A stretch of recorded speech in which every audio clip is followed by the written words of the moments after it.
Hello, good afternoon, Pag-ibig. This is Lorenzo Diaz, your afternoon reporter. Today is September 7, 2015, Monday. Nandito po ako para bigyan po kayo ng update regarding sa performance ng branch ng Calaba.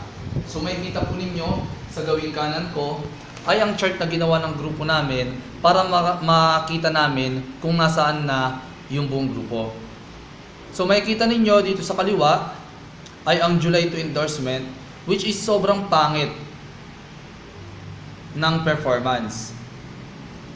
At makikita nyo naman dito sa gawing kanan namin ang August 18 endorsement namin na kung saan na-hit na namin yung target for 1 month at inahabol namin itong 98 na cleared accounts.